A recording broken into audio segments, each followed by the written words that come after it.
флиппингпен айналса әр квартира 3 миллион кем дегенде ақша алып келіп тұрады. Сол жағынан өте тиімді. Кішкене артық ақша болса, лучше соларды үйге салып, көбейтіп өсіріп отырған дұрыс. Көп ақпарат алдым негізінде. Өзім жалпы құрылыс саласында жұмыс істеймін. Осындай тез алып сату дегенді өзім ойламаған, даудастырудың темасымен жүрмін ғой. Өте қатты ұнап жатыр. Гүлнара ханымның жүріп өткен өмірін айтып, жинаған опыттарын айтып, уақытымызды көп, ақшамызды үнемдейміз деп ойлаймын. Жақсы ақпарат таратық.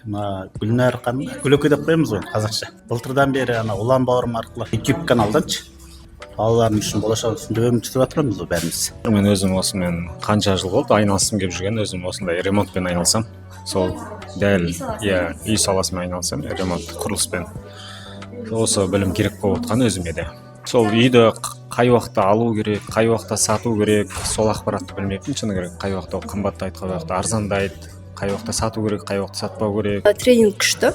Өзім жаңадан осы флиппингті бастауға ниет етіп жатырмын осы май айынан.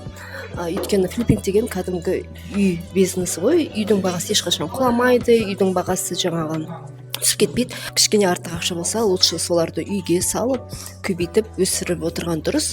Өйткені мысалы бір квартираны алып қойып, однокомнатный, двухкомнатный, оны сдавать етіп қойса, ол айына 300-500 мың теңге ақша алып келуі мүмкін. Ал флиппингпен айналса, әр квартира 3 миллион кем дегенде ақша алып келіп тұрады. Сол жағынан өте тиімді. Енді Қазақстанда эксперттер өте көп, бірақ Гүлнар ханым өзінің жаңағы өткен жолымен бөлісіп, ол жасаған қателіктерін бізге жасатпау үшін жұмыс істеп жатыр. Сол үшін алла бұйырса Гүлнар ханыммен осы кәсіпті бастаймыз.